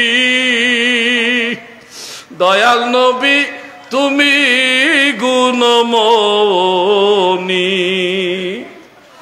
আমার দয়াল নবীজির পবিত্র হস্ত মোবারকের সেই কাউসারের পানি আমরা পান করতে চাই, চাই কিনা? এই হাজার মানুষের মাঝে আমার কাছে মনে হলো 50 থেকে 60 জন বলছে চাই। হাসরের ময়দানে অবস্থাটা এরকমই হবে, সবাই পাবে না। আপনারা রাগ হয়েন না, যাহারে আমি কইলাম না দিকে পাইলাম না, না, হাসরের ময়দানে অগণিত মানুষের মাঝে দয়াল নবীজির হস্ত মোবারকের কাউসারের পানি সবাই পাবে না, অল্প কিছু মানুষই পাবে। আমি আরেকবার বলি, মহব্বতে বলে, নবীজির হস্ত মোবারকে হাউজে কাউসারের পানি পান করতে চান কিনা? তাহলে আজকের মাহফিল থেকে ওয়াদা করেন আর হারাম খাবেন না। হারাম মানে মদ, হারাম মানে ঘুষ, হারাম মানে সুদ, হারাম মানে পরের হক, হারাম মানে গাঁজা, হারাম মানে আরো অনেক কিছু। আপনারা সবাই কম বেশি জানেন নাকি জানেন না? জানেন না নাকি? এই জবান দিয়ে আমি দয়াল নবীজির হাত মুবারক থেকে হাউজে কাউসারের পানি পান করব, এই নিয়তে আজ থেকে এই মুখের মধ্যে আর হারাম ঢুকাবেন না। আমার দয়াল নবীজি আমার মুখে কাউসারের পানি পান করাবেন, আমাকে এখানে কাউসারের পানি দিবেন, আমি পান করব। ওই নিয়তে সম্ভব হলে বিড়ি সিগারেট খাওয়াটাও ছেড়ে দেন। এটা অনেকের দ্বারা সম্ভব হবে না, সম্ভব হলে ছেড়ে দেন। আমার জবান আমি পবিত্র করি, মদিনাওয়ালার হাত মোবারক এখানে ছোঁয়া লাগবে, মদিনাওয়ালার কদম মোবারকে আমি কদম মুসি করব, চুম্বন করব। ওই নিয়তে এই জবানটাকে এখন থেকে পরিশুদ্ধ করেন, ইনশাআল্লাহ বলেন। 100% না পারেন চেষ্টা করেন, অন্ততপক্ষে 33 পাওয়ার চিন্তাটা মাথায় রাখেন। আমাদের মেধাবী এক ছাত্র পরীক্ষায় ফেল করছে, আলহামদুলিল্লাহ কোন ফেল করছে, 2 নাম্বার কম পাই 31। সে বলতেছে আমার উস্তাদ অন্যায় করছে, আমারে 2 নাম্বার দিয়ে পাশ করাইলো না কেন, আমার উস্তাদ দুর্নীতিবাজ। কি একটা অবস্থা চলতেছে, লেখাপড়াও করবো না, হ্যাঁ ডাইরেক্ট পাস করবো পরীক্ষা ছাড়া। আরেকজনে কয় আমরা এই ক্লাস করা দরকার কি, আমরা ডাইরেক্ট ডাক্তার হব। এই লোক যদি ডাইরেক্ট ডাক্তার হয়, বাংলাদেশে কোনো রোগী আর জিন্দা থাকবো? এ তো গণহারে মেরে নেবে সব। যেইভাবে ডাক্তার বাড়িতেছে, মেধাবী ডাক্তার, ওর মারাত্মক অবস্থা। শোনো, প্রকৃত মেধাবী হলো তারা যারা তাদের উস্তাদকে সম্মান করে এবং অন্যায়ের বিরুদ্ধে কথা বলে, তবে অন্যায়ের বিরুদ্ধে কথা বলতে গিয়ে যেন সীমা লঙ্ঘন না করে, তারা হলো মেধাবী। আমাদের উস্তাদদেরকে দেখলে এখন আমাদের ভয়ে কাঁপুনি উঠে। কি সত্য করে বলেন, উঠে কিনা? আমি আমার উস্তাদ, আমি ওই স্কুলে যখন পড়েছিলাম প্রথম দিকে, বাংলা শিক্ষক স্যারের নামটাও আমি জানি না, শুধু এদূর জানি ভুইয়া স্যার, নাম উচ্চারণ করি নাই ডরে। যদি স্যারে শুনে যে স্যারের নাম উচ্চারণ করছি, তাহলে না জানে কি হইব, কত বড় বেয়াদবি হবে। এজন্য স্যারের নামও মুখস্থ করি নাই, সবাই জানি ভুইয়া স্যার। আমি আমার আব্বাজানের ব্যবসা প্রতিষ্ঠানে দুপুরবেলায় খাবার নিয়ে যাচ্ছিলাম, পায়ে হেঁটে, বেশি দূর না, বাড়ি থেকে বাজারে, সরি পায়ে হেঁটে না, আমার প্রাইভেট পড়ার জন্য আমাকে একটা বাইসাইকেল কিনে দিয়েছিলেন আমার আব্বাজান।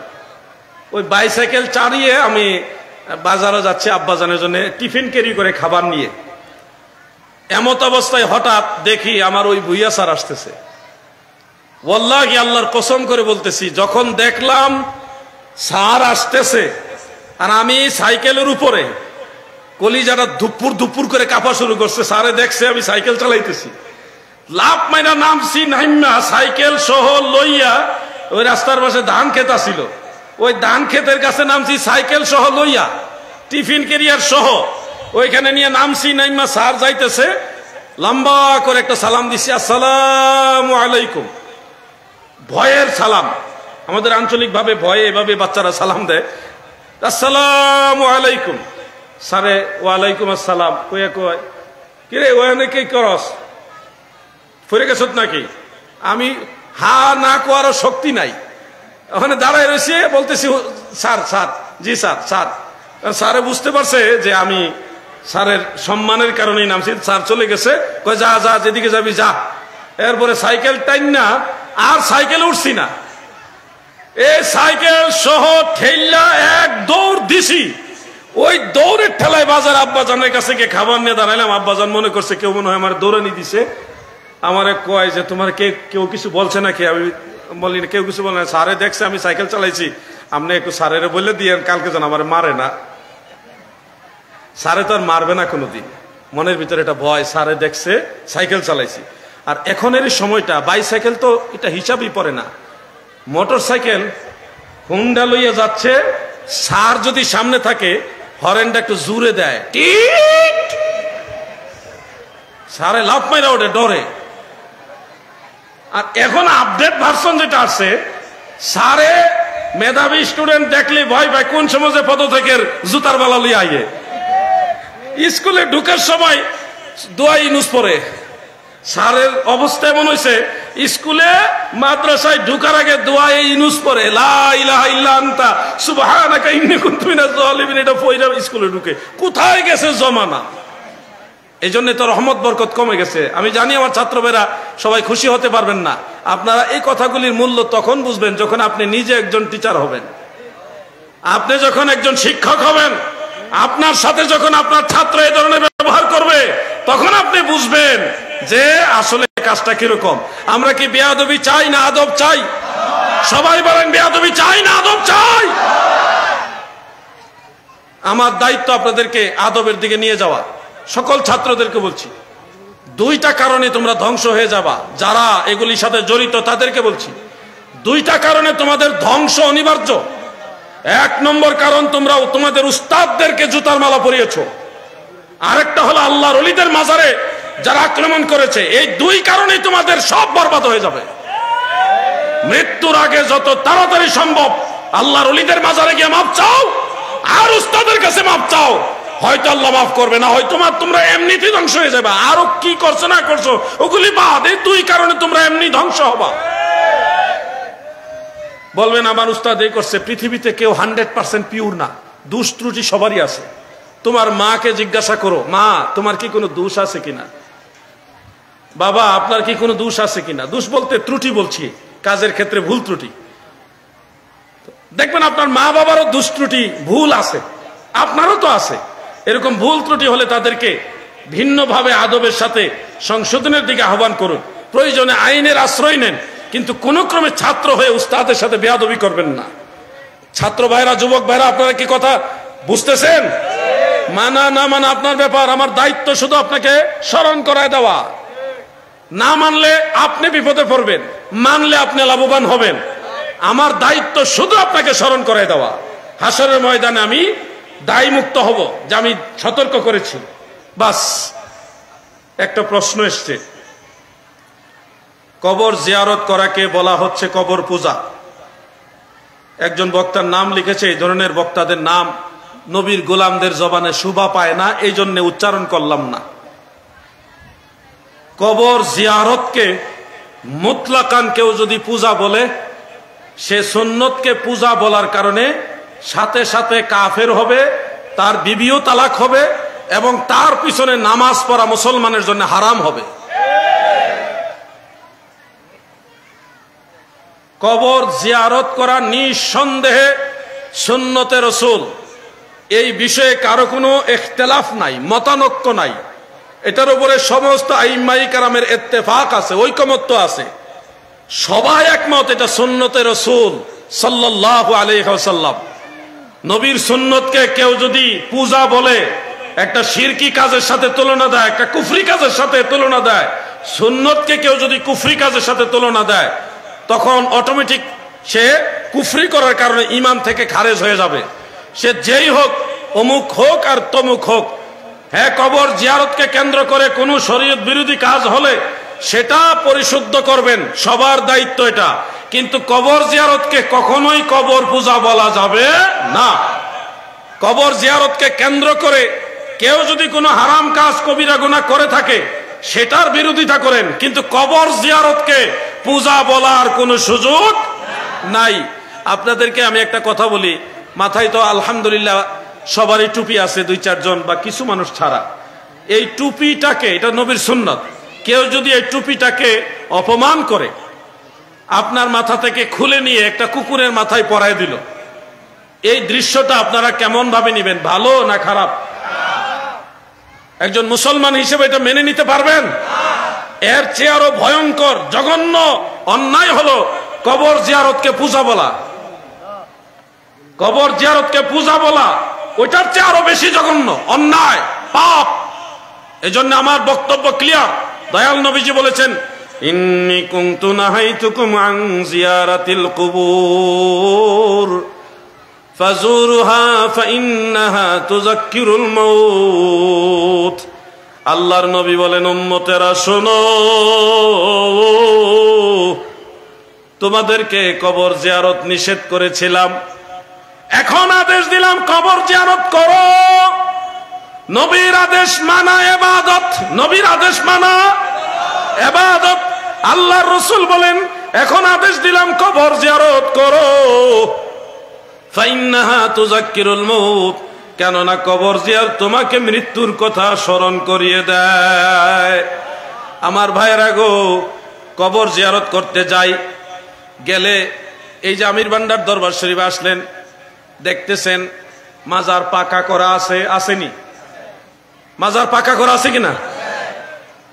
এই যুবক ভাইরা শোনো, সহিহ মুসলিমের একটা হাদিস তোমাদেরকে দেখাবে, দেখিয়ে বলবে উঁচু কবর ভেঙ্গে সমান করে দিতে হবে। আল্লাহ রসুল হযরত আলী রাদিয়াল্লাহু আনহুকে আদেশ দিয়েছে, এটা সহিহ হাদিস এবং নবীজি বলেছে এটা সত্য।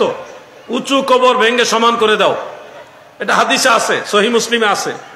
এই হাদিসটা আমাদের এই সহজ সরল বা কাঁচা মনওয়ালা, কচি মনওয়ালা যুবকদেরকে দেখিয়ে বলে, দেখো আল্লাহ রসুল বলেছে উঁচা কবর পেলে ভেঙ্গে সমান করে দিতে হবে। এই হাদিস আপনারা দেখে চিন্তায় পড়ে যান, নবীজি বলছে উঁচা কবর ভেঙ্গে ফেলতে হবে, তাহলে তো মাজার রাখা ঠিক না। এই ব্যাখ্যার উপরে দাঁড়ায় এই বাংলাদেশে বেশ কয়েকটা মাজার ভাঙ্গা হয়েছে। কিন্তু আজকে আমি ক্লিয়ার ভাবে বলে যাচ্ছি, দয়াল নবীজি যে উঁচু কবর ভাঙ্গার আদেশ দিয়েছেন, ওই উঁচু কবরগুলো মুসলমানের কবর ছিল না, ইহুদি নাসারা মুশরিকদের কবর ছিল। আমি আবার বলছি, রাসূল পাক সাল্লাল্লাহু আলাইহি ওয়াসাল্লাম যেই উঁচু কবরগুলো ভেঙ্গে সমান করে দেওয়ার আদেশ দিয়েছেন, সেই উঁচু কবরগুলো কোনো মুসলমান বা সাহাবী বা নবী রাসূল তাদের কবর ছিল না, এগুলি ছিল কাফের মুশরিকদের উঁচু কবর। বলবেন দলিল কি? দলিল সহিহ বুখারীর হাদিস। বুখারী শরীফে হযরত আনাস রাদিয়াল্লাহু আনহু বর্ণনা করেছেন এই ডিটেইলস ঘটনাটা। মসজিদে নববী শরীফ যেখানে, এখানে ইহুদিদের উঁচা উঁচা কবর ছিল। আপনারা নিশ্চয়ই খ্রিস্টান বা ইহুদিদের উঁচু কবর দেখেছেন, না দেখলে ইউটিউবে গুগলে সার্চ দিয়ে দেখে নেবেন। আমি নিজের চোখে অসংখ্য কবরস্থান দেখেছি, ফিলিস্তিন যাওয়ার পরে দেখেছি, ওখানে ইহুদিদের কবরস্থান আছে আলাদা, বিশাল কবরস্থান, উঁচা উঁচা কবর। আল্লাহ রসুল সাল্লাল্লাহু আলাইহি ওয়াসাল্লাম সেই মুশরিকদের উঁচা কবর, যেই কবরগুলি মসজিদে নববী যেখানে, এখানে উঁচু উঁচু কবর ছিল, নবীজি ওই উঁচু কবরগুলি ভেঙ্গে সমান করে ওইখানে মসজিদে নববী বানাইবার আদেশ দিয়েছিলেন। এটা সহিহ বুখারীতে উল্লেখ আছে। এখন হাদিস হলো কাফের মুশরিকদের কবর ভাঙ্গার হাদিস, কিন্তু আপনাদেরকে বুঝাইতেছে ওলিয়া উলিয়া ফির মাশায়েখদের কবর ভাঙ্গার হাদিস। কথা বুঝতেছেন না আপনারা? হাদিস কিন্তু ভুল না, হাদিস ঠিক আছে। হাদিসে বলছে মুশরিকদের কবর ভাঙ্গার কথা, আর আপনাদেরকে বলতেছে আল্লাহর ওলিদের মাজার ভাঙ্গার কথা। আমি এই আলোচনাটা বাংলাদেশে বেশ কয়েক জায়গায় করেছি। এখানে লামাযহাবীরা, মাজার বিদ্বেষী যারা, তারা কি করছে, আমার আলোচনার একটা খণ্ডিত অংশ, ওই যে আজকেও তো বলছি যে হাদিসে আছে উঁচা কবর পেলে ভেঙ্গে সমান করে দাও, এই কথাটা কাট করে নিয়ে ব্যাপকভাবে তারা প্রচার করছে। দে সুন্নি আলেম আলাউদ্দিন জিহাদি বলেছে মাজার ভেঙ্গে সমান করে দিতে হবে, এই দেখো আলাউদ্দিন জিহাদি বলেছে। মানুষ তো কাটিং করা বক্তব্য পাইয়া বলতেছে, হে কিরে আমরার হুজুরি দি বলতেছে মাজার ভাঙতে। এই বক্তব্য আপনাদের চট্টগ্রামের একজন বয়স্ক আলেম, বয়স একটু ওভার হয়ে গেছে, আল্লাহ ওনাকে সুস্থ রাখুক, নেক হায়াত দারাজ করুক, দোয়া করি। হায়াত কম থাকলে তাড়াতাড়ি খাতেমা বিল খায়রের সাথে কবরে নুক। উনি এই কাটিং বক্তব্য শুনে আমার উপরে খেপছে, আলাউদ্দিন জাহাদি তোমার বক্তব্য উদ্ধ করো, না হলে আমি মুখ খুলব। কি মুখ খুলবেন? আপনার মুখ খোলার আগে আপনার জন্য ওয়াজিব এই বিষয়টা ভালোভাবে গবেষণা করা, তাহকিক করা, জানা। আমি বেঁচে আছি আমাকে জিজ্ঞাসা করা আপনার জন্য ওয়াজিব, তারপরে ফতোয়া। ফতোয়া যখন তখন দিলে এটার ভ্যালু কমে যায়। এই জন্য বলছি আল্লাহ আপনাকে হায়াত দারাজ করুক, সুস্থ রাখুক। আর যদি হায়াত না থাকে খাতেমা বিল খায়ের সাথে তাড়াতাড়ি মৃত্যু হোক, নাইলে আপনি ভেজাল লাগাবেন। আরো যে কোনো ব্যাপারে ফতোয়া দেওয়ার আগে এই বিষয়টা নিয়ে স্টাডি করতে হবে আপনাকে। এই বিষয়টা নিয়ে স্টাডি করে তারপর আপনাকে সিদ্ধান্ত দিতে হবে, তাও প্রতিপক্ষ যা আছে তার কাছ থেকে ব্যাখ্যা জানতে হবে। আল্লাহর ওলিদের মাজার ভাঙ্গা যারা বলছে তারা মিথ্যাবাদী, তাদের দলিল ভুয়া, কারণ তারা হাদিস দেয় একটা, বুঝায় আরেকটা। হাদিসে বলা হয়েছে কাফের মুশরিকদের কবর ভাঙ্গার ব্যাপারে, আর তারা আল্লাহর ওলিদের মাজার ভাঙতেছে।